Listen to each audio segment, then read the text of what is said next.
What is up, everybody? My name is Adam. Some of you may know me as Headhunter MK118 and the voice of gaming. Hopefully, you're having a fantastic day and night. Today, I'm going to be showcasing some of my professional recreations of Star Trek ships in Space Engineers, Xbox Space Engineers.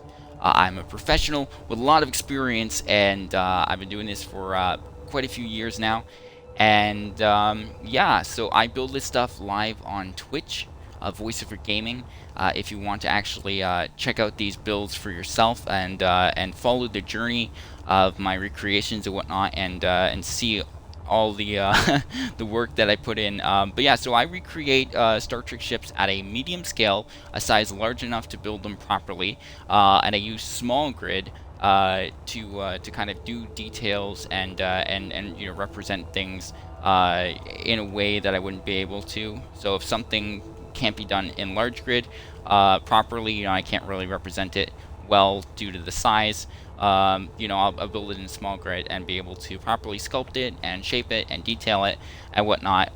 So yeah, the first ship we're going to be looking at today is my current recent project that I got going on. My professional recreation of the U.S.S. Enterprise as seen in Star Trek Strange New Worlds and Star Trek Discovery. I'm immensely proud of this Enterprise. A lot of people have been wanting a really good Strange New Worlds Enterprise, and I'm here to deliver. I've been working on this for about a month, around 100 to 150 hours of work so far, real time. And yeah, this thing is just, so proud of it. So glad that I decided to do this one. The nacelles, pylons, hull, I've honestly easily gone over through 50 plus reproportion, readjustments, general improvements. The amount of work that I've, and the amount of times I've reproportioned things on the nacelles and the pylons and the hull to get it where it is now is crazy. The actual last couple build streams I did yesterday, I did the end caps fully in small grid, did the shuttle bay detailing and whatnot. But yeah, so this has been the active project that I've got going on as of lately, working hard to get this one finished and released so the community can have this Enterprise to enjoy. I'm about recreating the ship 100%, or the closest thing attainable to absolute perfection in every aspect, in every department. On the outside, if you are looking for Star Trek ships with interiors, unless I'm building something to 1-to-1 scale, I'm about doing the ship right on the exterior. These models aren't that very large, and the nacelles are a total length of 62 blocks. The saucer section is a diameter of 53, so this thing's only a little bit over 100 blocks in total length. So these are good sized ships and whatnot, especially for Xbox Space Engineers, because we have a lot less PCU that we're allowed to have per world. So you can't afford to build a Star Trek ship to full scale with every single window and whole interior and whatnot. That just won't work in Xbox Space Engineers. So this size has always worked for my models and whatnot, and just kind of get every aspect of them down without the windows, with exception of the windows and whatnot. But yeah, I'm about doing the ship 100% on the exterior, and then whenever I can fit internals, whether that be interior or just actual power functions and propulsion, that's what I do. But yeah, this is the first one I want to share with you guys, the one I'm working on the most. So if you were to go and check out my Twitch, then this is the one I'm currently working on to finish, but all of that will be linked in the description below. My mod.io as well as my Twitch. Off in the distance are some of my other finished products, and that is my professional recreation of the original series U.S.S. Enterprise. Honestly, easily over 500 hours of work combined over a year and a half, if not two, of just getting closer and closer to a perfect replica at this scale, because the first thing I started building when Space Engineers came to Xbox was a TOS, and over the years my sort of representation improved, and the accuracy of all the proportions, and finally I reached this point with the TOS version 2.5, and I will do the TOS version 3 with all of the warp coils inside the warp nacelle, so that will have to be in small grid, and the deck plating and all the sort of hull internals, internal details, neck, saucer, all of the the actual bits, the decks, and the power functions, all the things that would be inside the actual ship, that you would see in LCARs or whatnot, represent that. So that's what the version 3 design process is about, is doing the ship right on the inside as well as the outside, while also being reasonable to the actual size of how large the actual blueprint is. And then here is my professional recreation of the U.S.S Enterprise as seen in the J.J. Abrams films, Star Trek and Star Trek Into Darkness. This one's actually been super successful on Modded AO. This one took, I think, another sort of 500 hours of combined time from when I initially built it as a version 1 design, and then realized there were like a million things wrong with it, and worked to improve it and whatnot. Actually, the lighting looks incredible right now for it. So yeah, super proud of all of my designs, and over the years I've only gotten better and really kind of mastered my craft and whatnot. But yeah, these are all available on Modded.io. I mean, the Strange New Worlds Enterprise will be eventually and whatnot, as well as the Enterprise D and the Annex 1. But yeah, so this is what I've got in this world. This is where I'm building the Strange New Worlds Enterprise. This file over here just actually has some of the hull color detailing and whatnot that I'm planning for. So the hull color detailing on the outside of the pylons and some of the nacelles, do a little bit of a darker inset color for the neck to add a little bit more paint and color depth and whatnot. So those are all things I'm working on. There's still a lot of work to be done in the Strange New Worlds Enterprise. Next, I got to do the small grid deflector dish so I can properly represent it. It's a generic representation of it in large grid, but doing it in small grid will allow me to perfectly sculpt the deflector dish and really represent it perfectly circular with the hull and whatnot. It will be a million times better in small grid. So I'm going to be doing that, and then just kind of build the whole sausage section, and then before you know it, this thing will be on Modded.io. And the nice thing about Modded.io is that people on Xbox can enjoy it, but if you're also from Steam, you'll be able to pick it up from there too and enjoy it for yourself. Yeah, so that is this world. Next, we're going to look at another world of mine. Not sure which one. I've got quite a few things I want to show you today, but yeah, appreciate you watching. Let's get to the next one. All right, here we have my next world. This is the Romulan Shipyards world. And here is my work-in-progress professional recreation of the Romulan Dreadnought warbird, as seen in Star Trek The Next Generation, Star Trek Deep Space Nine. Don't think it was seen in Voyager at all, but yeah, so this project I started in mid-December of 2021, right before 2022. And yeah, this might be one of the biggest things I've ever built and ever will build. If I remember correctly, it is 275 blocks wide and 250 blocks long. It's actually half scale to its canon dimensions. So the actual Romulan Dreadnought compared to a Galaxy class is 4 Galaxy classes side by side wide. And this one is 2. So this my Galaxy class here with the saucer section, 2 of them can be put side by side, and that is the total width of the Romulan Dreadnought. I wanted to build the Romulan Dreadnought to a reasonable scale comparison to my Enterprise D. So I wanted it to be a noticeably larger ship while not, being 4 times wide and, like true, like 1-to-1 scaling with the scaling of my Enterprise D. So yeah, I wanted to, it to be a good and reasonable size for Xbox Space Engineers. I started with the nacelles, which actually had a little freedom with its exact sculpting and whatnot. Actually, it has more, my recreation here has more of an advanced sculpt than the actual nacelles themselves would. They're very rectangular and flat in the top and flat in the bottom, but I didn't think that would work. I wanted to have a little freedom and really make this build my own, so I had some real fun with the sculpting on the top and bottom, makes them a lot more aggressive since you have the pincer sort of wrap around for the Bazaar collectors, so just having this more shaping to it and whatnot and more complexity to that sculpt from the top and bottom, it just really kind of just adds more fierceness to it. as well as some of the actual detailing and whatnot that you would see on a Daredevil in modern graphic representation. So yeah, I've got the midsection here with the sort of hangar bay areas. Those are sculpted, working on the bottom of the fangs and whatnot. Uh, and got the claws and all the detailing on the top accurately represented and whatnot. Uh, so yeah, a lot has gone into this thing. Probably around 75 hours of work. I haven't worked on it in a while. Last I was working on it, I got when I got COVID in February, and after I was getting better after that, I finished up the bottom of the beak.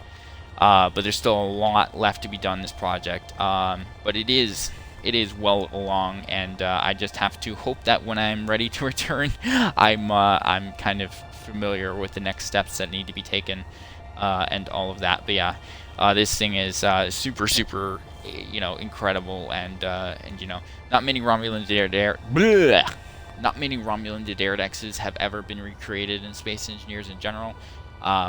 There have been some good general representations of it, but I kind of, as a creator, have my own approach and, a lot of experience with the blocks. I know how to approach a design and, the methods that are going to best represent something.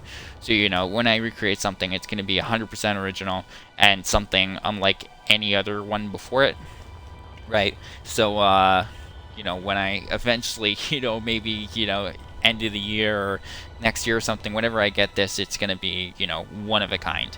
And you could just tell from the approach of the way I sculpt and whatnot, and my building methods and stuff. There's a quality to it, and I think I'm okay to toot my own horn because I've got the work to back it up.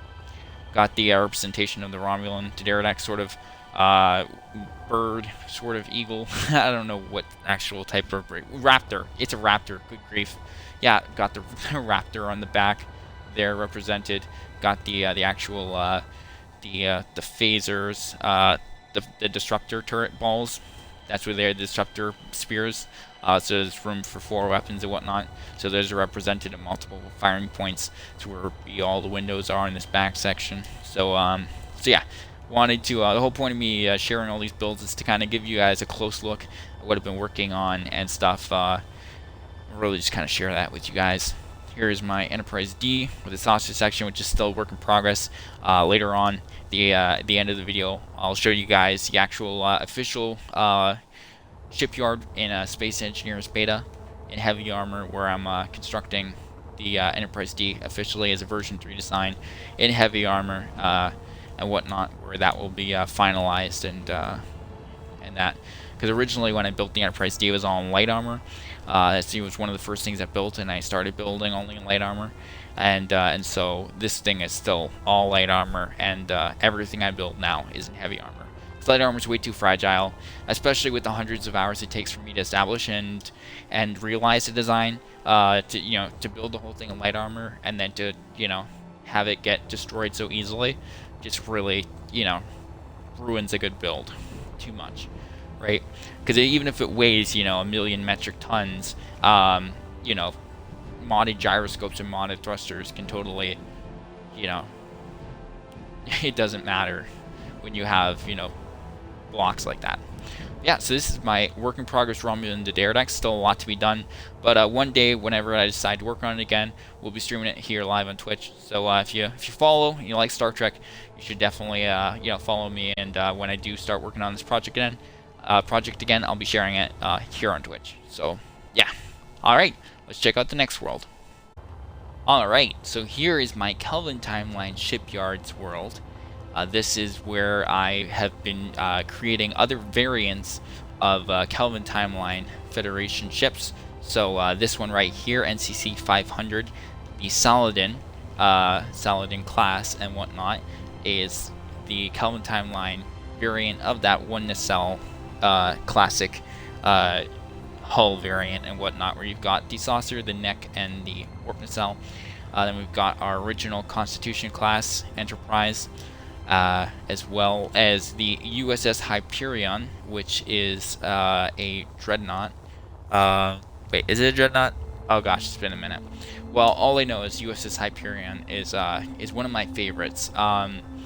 We've never really seen other Kelvin timeline variants and whatnot. But in Star Trek Legacy, there is a mod for PC and whatnot called XII or something, and it's all Kelvin timeline ships, and you get to see some unique Kelvin timeline variants, and this is one of them, the USS Hyperion, with the nacelles on top and the hulls on the underside and whatnot, and a torpedo rack in the center between the nacelles. So I recreated that as how it is, how it's configured in Star Trek Legacy, in that mod and whatnot. Just watched off of a YouTube video and whatnot and paused it, and yeah, the this one is honestly one of my favorites. The way everything lined up is just so freaking nice and so clean. How all of the different segments and whatnot that I've already established. That's a great thing. Whenever you when you perfect like a classic Enterprise or something, and then you get to do all the kit bashing to make all of the other different ship variants. So take the nacelles and the pylons and the necks and the hull, and that's awesome. Once you've truly perfected all those proportions and you just stick them all together, and you've got to change your registry and you've got a brand new ship. That's the great thing about kit bashing and stuff. It takes so long to perfect a recreation, at least for me. But then once it is done, you can just use all of those perfected proportions and whatnot aspects, and stick them all together and have a whole new ship without having to go through all the work and time to establish a brand new design from scratch and perfect the aspects of a brand new ship and realize the hull colors and all the sort of things that go into properly recreating something. The million times it takes to redo something, reproportion, reshape, all that, at least for me. But yeah, so and then this is one of the ones it's just a saucer with two nacelles under it, normally the U.S.S. Mayflower.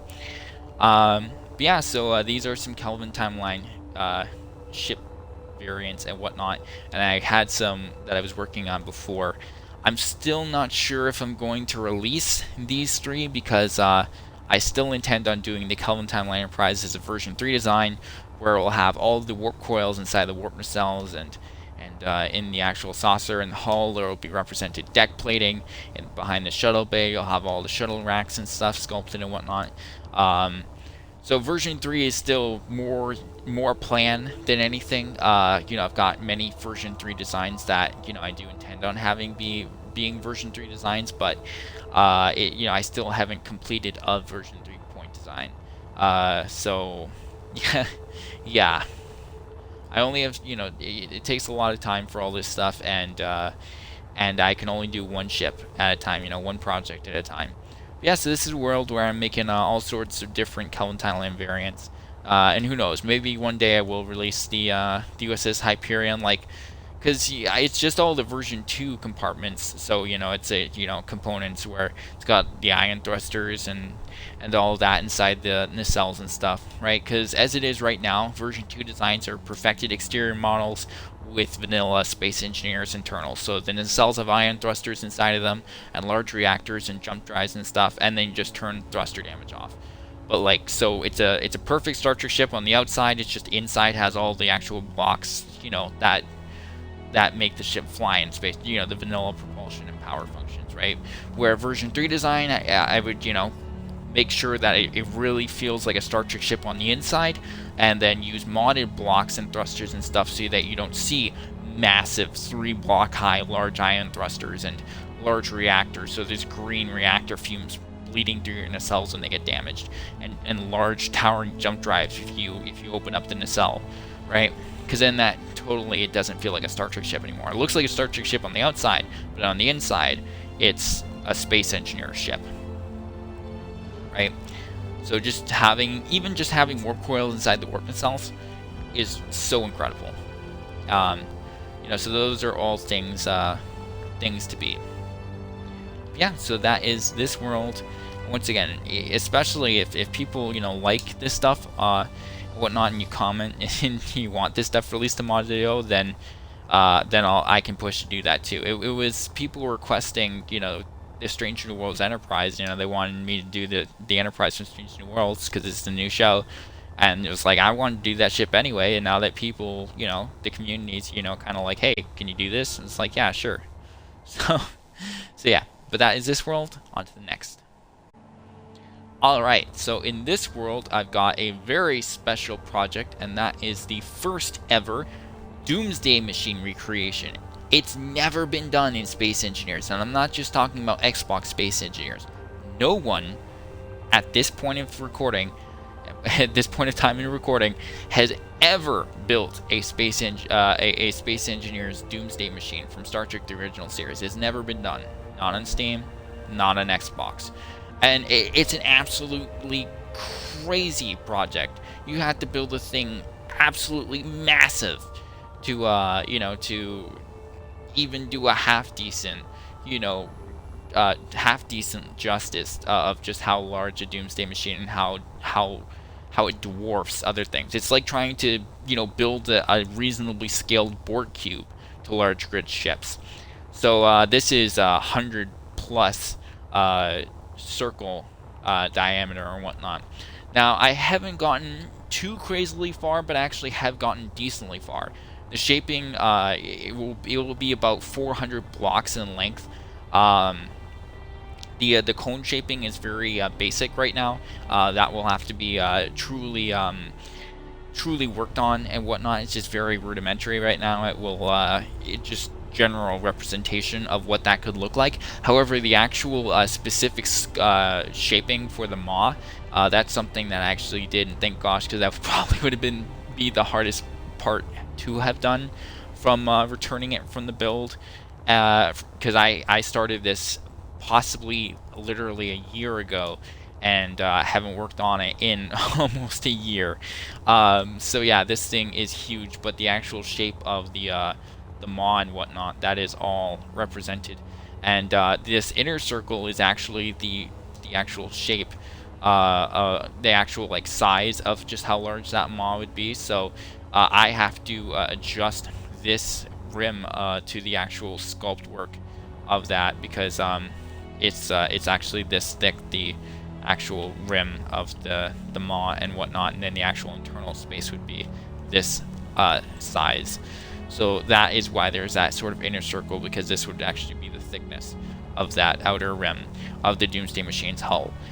So so yeah, this thing's absolutely massive. And since I'm sharing all of the Star Trek projects and recreations that I'm doing and that I've got in the works, this thing is only so far along, but it's it's enough where there's actually something to see, because a lot has gone into this to even get it where it is now. But yeah, I'd still have hundreds of hours of work to do that. Like the plan, the image I have in my mind of what the maw will look like, how incredible that will look, you can't even imagine. I'd have to do it, and then you'd be able to see. But yeah, and hey, if somebody wants to try and beat me to it, go ahead. But as it is right now, there's still the opportunity to grab to be the first person to do a Doomsday Machine. Now, like anything, it should be done right. So when I decide to work on it, it will be done right.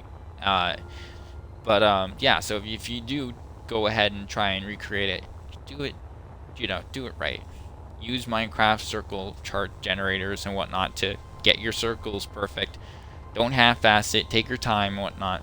That's should be how it is with any build. But yeah. So one day we'll resume on that project when I want to, and when it's the time is right, and yeah, Doomsday Machine will be built here on Twitch, and it will be something. So yeah, so that is this world. Let's check out the next project.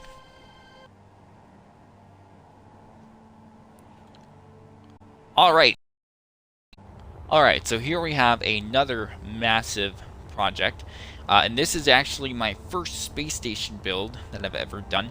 This is the K1 space station from Star Trek: The Original Series, as seen in Trouble with Tribbles, and then the Deep Space Nine episode where they go back in time to save Kirk in that same episode and whatnot. But yeah, so I am building this K1 space station recreation to scale with my TOS medium scales and whatnot. And yeah, it's actually, pretty far along. I wouldn't say halfway there, but I'd say a solid, 30%, 40%, something like that. It's a hollow frame and whatnot. But the top sort of cone area that's represented just needs to be filled in. The actual outer shape of it, cleanly sculpted. Everything's proportionate and whatnot. The hard part that's kind of held me back is is these sections that are angled and whatnot. I have to connect them somehow with hinges. I have to use some method that's going to get these actually be in place. Right now it's just represented to get an idea of what that will look, so I can build the other sections, space station sections that attach sort of to the pods, I guess you could call them, sort of pods that attach to these cylindrical poles and whatnot. Yeah, so I actually have to have these, genuinely built and connected somehow with hinges or whatnot. I still haven't figured that out. I know that when I was working on this, I had it planned. Like, this is only like, I maybe worked on it like 2 or 3 days. Like, I just whipped this together. Like, we built it live, and I build everything live, but and just all coming together. But yeah, eventually I will get back to this too. But it's a project, that's well along its way and whatnot, and will be really, really cool once it's done. So yeah, that's another project that I've got in the works. Once again, it's decently along and whatnot compared to the Doomsday Machine, a lot more so, but still a lot to be done, and it will be a real pain in the ass to figure that out. But once I do, then it's just a matter of building the next module that contains the sort of shuttle bay hangar, and that will scale fantastically with my small grid shuttlecrafts, and that'll be incredible. Really nice, display piece. And great for taking screenshots and whatnot. So yeah, that's another thing I got in the works. Let's on to the next one. Alright, so in this world I've got a very special project, and that is something a little bit different. It's the Orville Shuttlecraft from the Orville. Now, the Orville has been attempted a few times on Steam, and not too bad of a representation, but the short shuttlecraft has never been done, and it's never really been done like as a perfect recreation with incredible sculpting and whatnot. So at the start of this year, I kind of announced that I would be doing Orville offerings this year, and yeah, I will definitely get back and finish this Orville shuttlecraft. It's all the sculpting and the shaping and the proportions are on point and whatnot, so everything that's established so far is correct.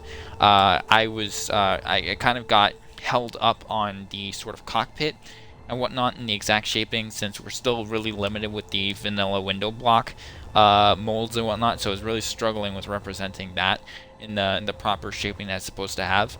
But once I figure that out, it will be a fully proper exterior model, but also it also has the space to fully do the interior exactly the way it's supposed to be as well. So this is what I've got for the Orville shuttlecraft so far. Probably about 30 plus hours have gone into it. It did take a lot of time, a lot of reworking to get everything right and proportioned, and the amount of colors that went into adjusting the different type of blues, that very light bit of cyan blue and then the darker blue. That took a lot of time to work out and whatnot. But I will eventually get back to this project. Still have to once again figure out the whole top of it and do the closing ramp door and whatnot. But this is the first Orville recreation that I've got in the works. It's the largest shuttlecraft I've ever built. It's so long. It's more like less like a shuttlecraft and more like a sort of miniature, like mini sort of bus. But yeah, so this is a super awesome project. Never shared it on YouTube, so I thought I'd share that with you guys because the Orville is awesome. I mean, I think almost everybody loves the Orville, like whether you're a Star Trek fan or just in general. It's incredible sci-fi, and you know, it's a lot like things, but its own thing in its own right. The orbital's something special, and this shuttlecraft will be insanely awesome when it's finished. So yeah, that's what's up in this world. Only a few more things to show you, but yeah, let's get on with it. So here I've got a very special project. This is my original design Klingon Dreadnought, a ship like never before. It's very true to how Klingon ships are designed and whatnot, but it is its own thing. So the story is, I made a new friend. He was a fan of mine, Racer for Real, and he was showing me some of the Star Trek sort of ships that he'd done in his world. And this white ship right here, this is his original build, and he showed me this thing, and he spawned it in like this. So it's, you know, it's supposed to be kind of like an Enterprise sort of thing, while also, you know, kind of being like a little bit like Discovery or not. But he built it like this. So you got your saucer, and you got your inner saucer, a lot like Discovery, and then you've got your inner cells. I was looking at this thing, I was like, there's a lot of shaping and sort of the way the blocks work and stuff like that that are really, really awesome. Like the way these lines flow with these lines, and then this line can also flow into this. Like there are a lot of design choices that impressed me and that I found you know, really awesome. But then I looked at it from the underside of the way he spawned it, and I instantly saw a Klingon ship. Like if it had a longer neck and whatnot, this is such like that sort of Klingon design. And so I asked him if I could, you know, I was so blown away with this and I'm so in love with it. I asked if I could, you know, take this build and turn it into something, you know, special, like rework it and see what I can do with it. So I started with the nacelles, and using the space inside, I just, you know, ripped it open and detailed it, and went overkill and got to work, and this is what I came up with. So I built this from scratch, which I kind of figured out the nacelles and the pylon design, and kind of built the rest of it, and changed things up and changed proportions and sculpts and improved things and kind of really made it my own thing. So so this is my own design. However, it's based on his ship and whatnot. I just turned it into something just like next level, you know, and all that, because it's just a, you know, a file that he worked on and just, you know, sort of Star Trek thing, and it never really went anywhere, and he just kind of moved on to another build, right? But I was able to turn to something truly special, and since so much work went into this design, and all the design choices I made, and the detailing, and the sculpt work, and all that, it's very much my ship, my design, but it's based off of his. So I'm always going to give credit to him. This is the only time I've ever sort of reworked someone else's build, or, you know, been inspired by someone else's build. Everything I build is 100% original. However, this one actually did have something that it was based on and inspiration behind it, while also still being my own product and design. So one day I'll release this on Mod.io. It's completely hollow right now. It's just like a lot of things when I'm designing something, I keep it hollow, and then once I've fully perfected and established an exterior the way I want, then I figure out the internals. Yeah, so this is Klingon Dreadnought. Super proud of this thing. Wish it was a scale larger though, because its length is good, but it's nowhere near the size that I want it to be. Here is my NX-01. This is available on Mod.io for those of you who may not have seen my showcase of the NX-01. This is a build I did a while ago. I found ways to improve it, and I will be doing improvements to it, so that will be updated on Mod.io. But this is an offering I already have. Also, my TOS Type 1 dry dock, or TMP dry dock. It's a Type 1 dry dock regardless. That's available on Mod.io in my TOS Enterprise. So yeah, I've got lots of stuff on Mod.io that you can check out for yourself. And also the worker bees, I never shared that on YouTube, but I for the first time ever, I professionally created the worker bee. It's never been done. Like literally, it's never been done in Space Engineers, not just on Xbox, Steam 2. It's never been done. So that was a really fun project to do. Was the worker bee. So far this year, I've completed did the TMP Type 1 dry dock. I did the worker bee, and then got the Strange New Worlds Enterprise in the work. So that's what I've done so far this year. Yeah, a full small grid worker bee, properly sculpted, detailed, shaped, and whatnot. This is just such a fun project. Like, so awesome, man. So that's on Mod Video 2. Show the worker bee some love, because it's something like, you know, so awesome, right? Like, I'm building dry docks, and I have so many other dry docks planned and whatnot. It just made sense to, you know, to do a worker bee with the TMP dry dock.